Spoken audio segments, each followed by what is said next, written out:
जय हिंद दोस्तों, यूपीएससी हिंदी के इस ऑनलाइन प्लेटफॉर्म पे आप सभी का स्वागत है। तो आज हम लोग देखेंगे अपना पुष्यभूति वंश, पुष्यभूति वंश या वर्धन वंश। आप लोग रिवीजन कर रहे हैं कि नहीं? कर रहे हैं ना यार? प्लीज मतलब हाथ जोड़ के विनम्रता से निवेदन कर रहा हूं कि आप लोग रिवीजन करते रहिए। बिना रिवीजन के आप सब कुछ पढ़े रहेंगे फिर भी कुछ मिलेगा नहीं, है ना? कुछ नहीं हाथ आएगा। प्लीज आप लोग रिवीजन करते रहिए, मतलब हाथ जोड़ के विनती कर रहा हूं आप लोगों से। ठीक, चलिए। पुष्यभूति वंश या फिर वर्धन वंश, इसको दोनों वंश कहते हैं, पुष्यभूति वंश या फिर वर्धन वंश। तो गुप्त वंश के पतन के बाद जिन नए राजवंशों का उद्भव हुआ उसमें कौन कौन थे? सबसे पहले मैत्रक, मौखरी, पुष्यभूति, परवर्ती गुप्त, गौड़। ठीक ना, गौड़। इन राजवंशों में जो पुष्यभूति वंश के शासक थे उन्होंने सबसे बड़ा साम्राज्य स्थापित किया था। सबसे बड़ा साम्राज्य किसने स्थापित किया था? पुष्यभूति वंश के शासकों ने। तो एक मोटा मोटी आपको क्या हो गया, आपको इंट्रोडक्शन मिल गया। ठीक, सबसे पहली चीज, पुष्यभूति वंश की स्थापना किसने की थी? किसने की थी? पुष्यभूति ने। किसने की थी? पुष्यभूति। और इन्होंने अपनी राजधानी कहां पर बनाई? राजधानी थानेश्वर में। ये थानेश्वर कहां पर है? हरियाणा में। इतना ध्यान रखिए बस आप, हरियाणा में है। ठीक ना। नेक्स्ट है, इस वंश की स्वतंत्रता का जन्मदाता कौन था? ये किसे माना जाता है? ये जो पुष्यभूति वंश है इसकी स्वतंत्रता का जन्मदाता किसे माना जाता है? प्रभाकर वर्धन को। किसे? प्रभाकर वर्धन को। ठीक ना। इसने क्या की थी? कुछ उपाधियां ले रखी थी। कौन कौन सी उपाधियां ले रखी थी? कौन कौन सी उपाधियां ले रखी थी? परम भट्टारक, महाराजा धीराज। ठीक ना। परम भट्टारक और महाराजा धीराज जैसी उपाधियां किस शासक ने ले रखी थी? प्रभाकर वर्धन ने, जो कि क्या था? पुष्यभूति वंश का सबसे शक्तिशाली शासक था। ठीक ना, सबसे शक्तिशाली शासक था। ठीक। प्रभाकर वर्धन की पत्नी थी यशोमती। ये उतना ज्यादा इंपॉर्टेंट नहीं है, सीधे सीधे आप ध्यान रखिए। प्रभाकर वर्धन के दो पुत्र हुए, राज्यवर्धन और हर्षवर्धन। और इसकी एक पुत्री थी राज्यश्री, ये जरूर याद रखिएगा। राज्यश्री, इसकी पुत्री कौन थी? राज्यश्री। राज्यवर्धन, हर्षवर्धन और राज्यश्री, इसके तीन बच्चे थे, जिसमें राज्यश्री पुत्री, राज्यवर्धन और हर्षवर्धन कौन थे? पुत्र। राइट। राज्यश्री का जो विवाह होता है, विवाह संबंध स्थापित किए जाते थे, मैंने आपको बताया है किस लिए? अपने साम्राज्य को और शक्तिशाली बनाने के लिए। राज्यश्री का विवाह किससे हुआ था? ग्रहवर्मा से, जो कि कन्नौज का मौखरी वंश का शासक था। ठीक ना। उसके बाद क्या हुआ कि एक मालवा का शासक था देवगुप्त, देवगुप्त, जिसने ग्रहवर्मा की हत्या कर दी। ग्रहवर्मा की क्या कर दी? हत्या कर दी। ठीक ना। ग्रहवर्मा कौन थी? ग्रहवर्मा कौन था? ये जो है राजश्री का पति था। तो राज्यवर्धन का कौन लगेगा? दामाद। दामाद को पुत्र की तरह माना जाता है। तो इसके दामाद की हत्या किसने कर दी? देवगुप्त ने, जो कि मालवा का शासक था, जो कि मालवा का शासक था। राइट। उसके बाद क्या करता है? राज्यवर्धन नाराज होकर के इस देवगुप्त को मार डालता है। देवगुप्त को मार डालता है। फिर देवगुप्त का मित्र जो है, देवगुप्त का मित्र होता है शशांक, वो क्या करता है? राज्यवर्धन की हत्या कर देता है। ठीक, क्लियर। ये जो शशांक था जो, ठीक ना, वो कौन से धर्म का अनुयायी था? शैव धर्म, शैव धर्म का। ठीक ना। बोधि वृक्ष थी ना बोध गया में, बोधि वृक्ष, उसको इसने क्या किया? कटवा दिया। ठीक। इसकी हत्या हो गई थी राज्यवर्धन की, किसने कर दी थी? शशांक ने कर दी थी। ठीक ना, शशांक ने कर दी थी। तो उसके बाद इसकी हत्या के बाद, इसकी मृत्यु के बाद हर्षवर्धन जो था वो गद्दी पर बैठता है थानेश्वर के, वो गद्दी पर बैठता है थानेश्वर के, जिसे कि शिलादित्य को, शिलादित्य के नाम से भी जाना जाता है। तो प्रश्न पूछिए यदि कि शिलादित्य के नाम से किस शासक को जाना जाता है, तो हर्ष को। किसको? हर्ष को। ठीक ना। परम भट्टारक की उपाधि किसने ली थी? परम भट्टारक नरेश की उपाधि किसने ली थी? इसी हर्षवर्धन ने। हर्षवर्धन ने, राइट। उसके बाद क्या करता है? हर्ष शशांक को पराजित करता है। हर्ष शशांक को पराजित करता है जिसने इसके पिता की हत्या की थी। और क्या करता है फिर? कन्नौज पर अधिकार कर लेता है। किस पर अधिकार कर लेता है? कन्नौज पर। और कन्नौज को अधिकार करके उसको अपनी राजधानी बनाता है। ठीक ना। उसके बाद हर्ष और पुलकेशिन द्वितीय के मध्य जो है वो युद्ध होता है। हर्ष और पुलकेशिन द्वितीय के बीच युद्ध होता है। कहां पर? किस नदी के किनारे पर? कहीं पूछे तो किस नदी के तट पर? नर्मदा नदी। नर्मदा नदी, जिसमें हर्ष क्या होता है? पराजित हो जाता है। हर्ष क्या होता है? पराजित हो जाता है। ये पुलकेशिन द्वितीय किस वंश का शासक है? चलो बताइए आप लोग कमेंट करके। तो पुलकेशिन द्वितीय किस वंश का शासक है?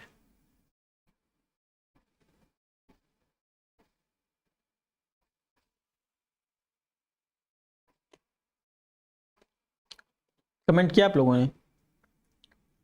चले आगे बढ़े। चीनी यात्री ह्वेनसांग, कौन? ह्वेनसांग किसके शासनकाल में आता है? हर्षवर्धन के। किसके शासनकाल में? हर्षवर्धन के शासनकाल में आता है। ठीक ना। ह्वेनसांग से संबंधित और कुछ पढ़ने की जरूरत है नहीं, लेकिन देख लीजिए एक बार। ह्वेनसांग को यात्रियों में राजकुमार, नीति का पंडित और वर्तमान शाक्य मुनि कहा जाता है। ये है कि वर्तमान समय का शाक्य मुनि। शाक्य मुनि किसे कहा, किसे उपाधि दी गई थी, किसे कहा जाता है? ह्वेनसांग को। वह नालंदा विश्वविद्यालय में पढ़ा और वहां पे पढ़ने का उद्देश्य क्या था? बौद्ध ग्रंथों को संग्रहित करना। बौद्ध ग्रंथों को क्या करना? संग्रहित करना। राइट। चलें आगे।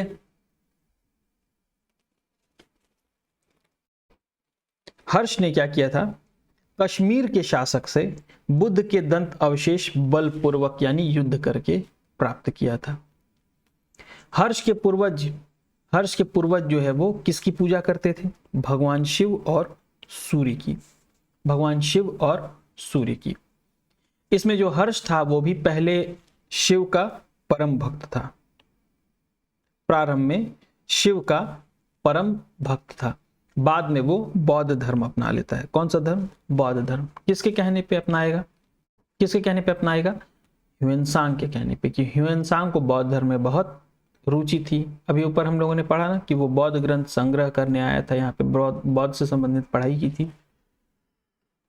और बौद्ध धर्म में अगर बात की जाए कि किस शाखा का ये जो है वो मतलब अनुसरण किया था इसने, तो महायान। किसका? महायान। ठीक ना। हर्ष के समय में नालंदा महाविहार महायान बौद्ध धर्म की शिक्षा का प्रमुख केंद्र था।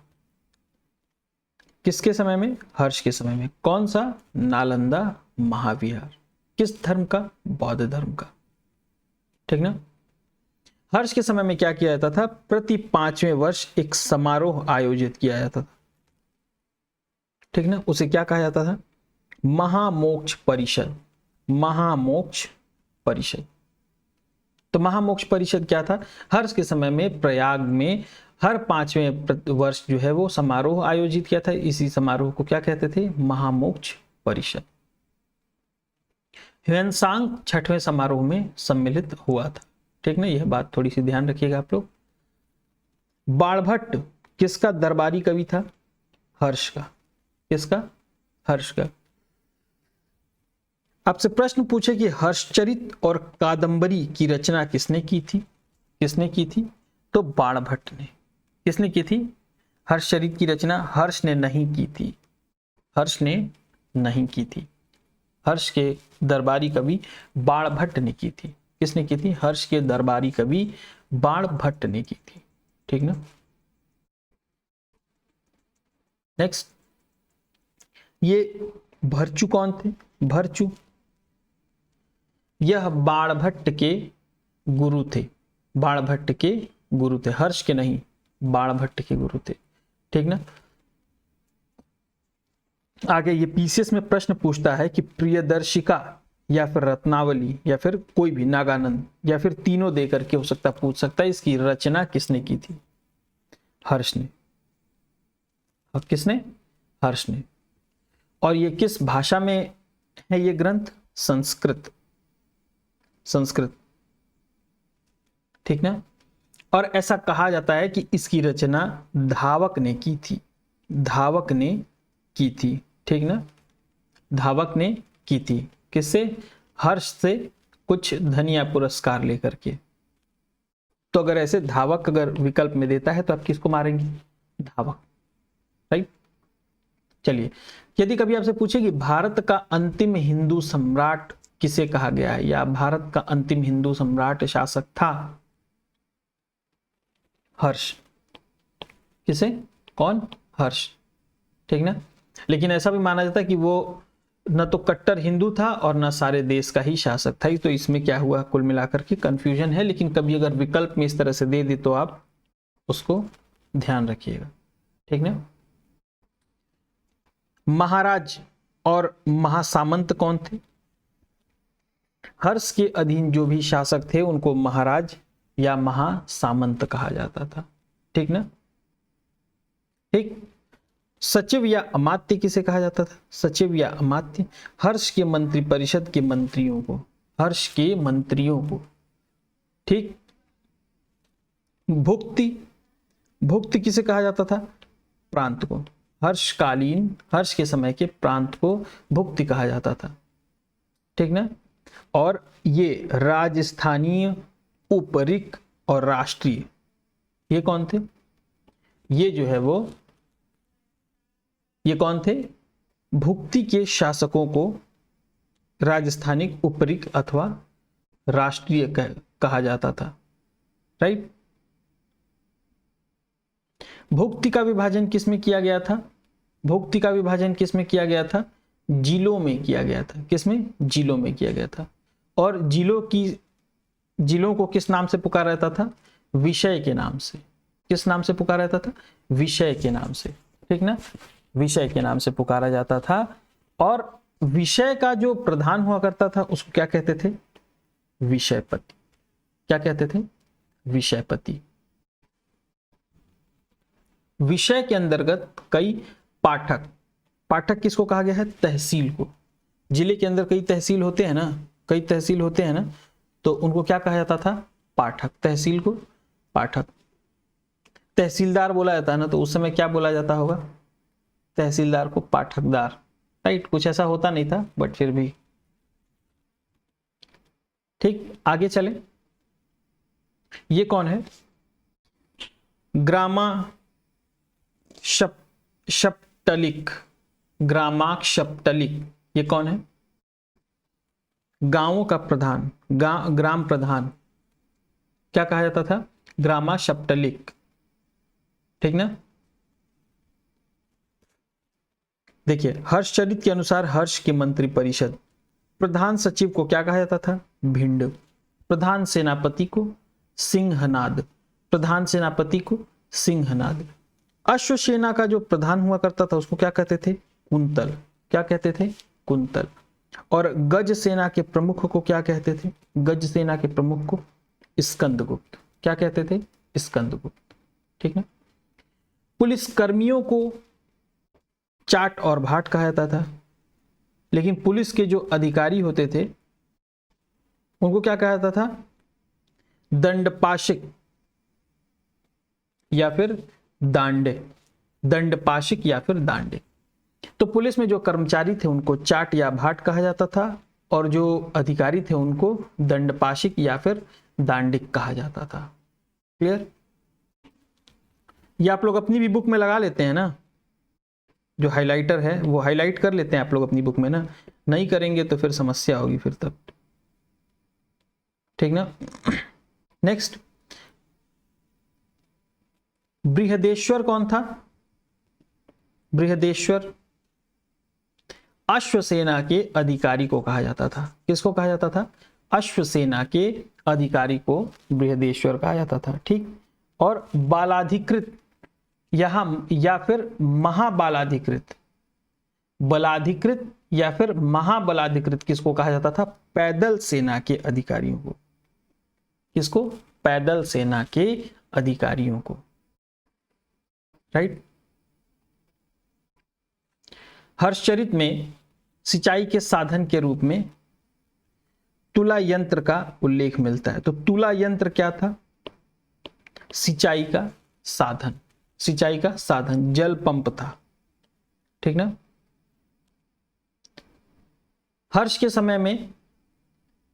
के समय में सूती वस्त्रों का निर्माण के लिए कौन सा स्थान प्रसिद्ध था? कौन सा स्थान प्रसिद्ध था? मथुरा। कौन सा स्थान प्रसिद्ध था? मथुरा। ठीक ना। और हर्षचरित में प्रांतीय शासक के लिए किस शब्द का उपयोग किया गया है? किस शब्द का उपयोग किया गया है? हर्षचरित में लोकपाल शब्द का उपयोग किया गया है। किस चीज का उपयोग किया गया है? लोकपाल शब्द का। ठीक ना। आज के समय में लोकपाल शब्द का उल्लेख किस लिए किया जाता है? आज के समय काल में लोकपाल शब्द का उपयोग किस लिए किया जाता है? लोकपाल कौन है? लेखपाल नहीं, लोकपाल पूछ रहा हूं। बताइए लोकपाल कौन है?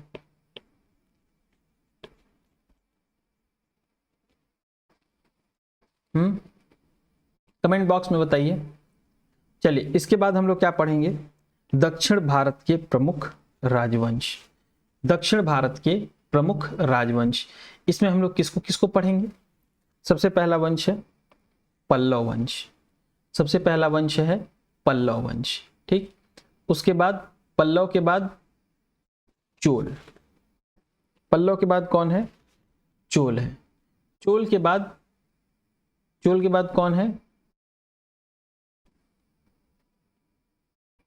चेर। ठीक ना। चोल के बाद कौन होंगे? चेर लोग होंगे। ठीक ना, यहाँ पे दिया होगा। फिर उसके बाद हम लोग पढ़ेंगे किसके बारे में? चालुक्य। चालुक्य जो है वो कई भागों में विभाजित था। कितने भागों में? कई भागों में विभाजित था। सबके बारे में हम लोग पढ़ेंगे। ठीक, तो देखते हैं सबसे पहले हम लोग जो है पल्लव वंश। ठीक, संस्थापक कौन था पल्लव वंश का? सिंह विष्णु। कौन था? सिंह विष्णु। ठीक ना। इसकी राजधानी कहाँ थी? कहाँ थी? कांची।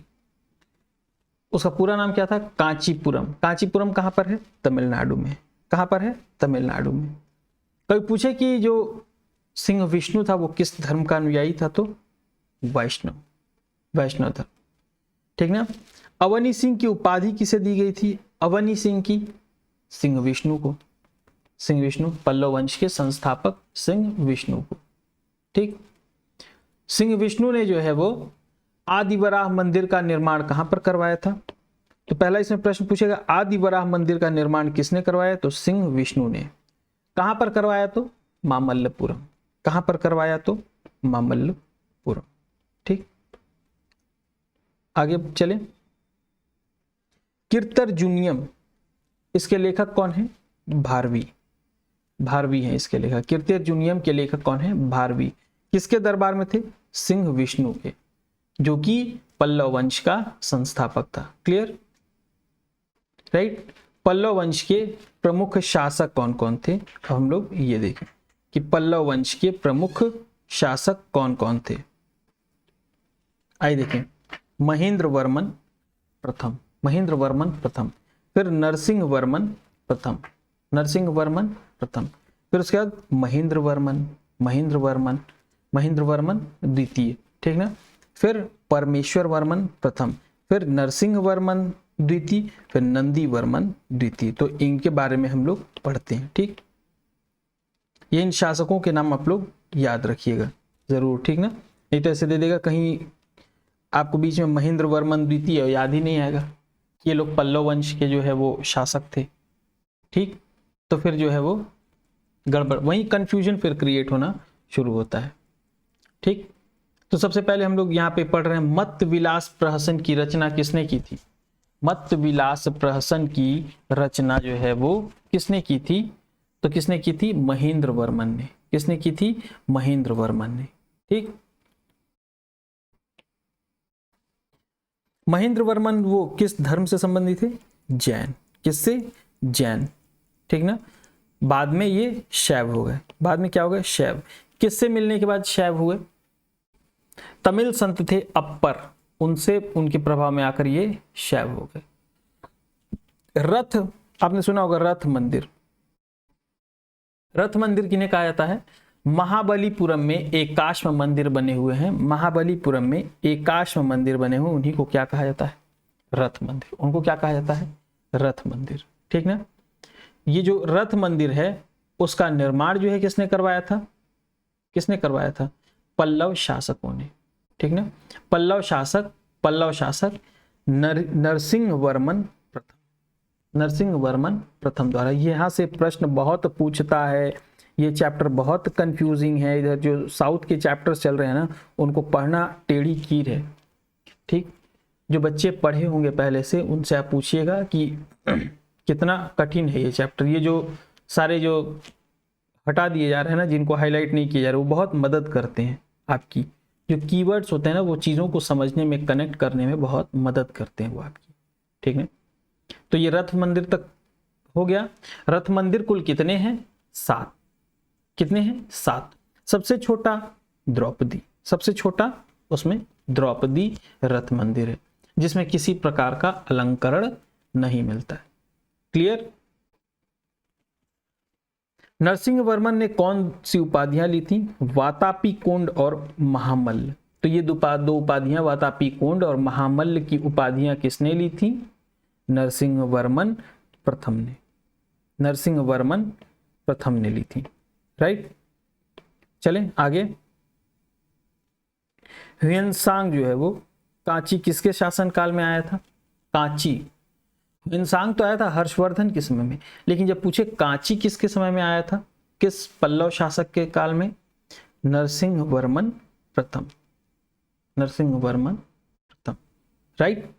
ये अगर विकल्प में दे दिया अगर, और हर्षवर्धन भी दे दिया, ह्वेनसांग ऐसे लिख देगा, ह्वेनसांग जो कि चीनी यात्री था, वह किसके शासन काल में कांची आया, और लिख देगा सबसे ऊपर दे देगा हर्षवर्धन, और नंबर 2 पे देगा नरसिंह वर्मन प्रथम।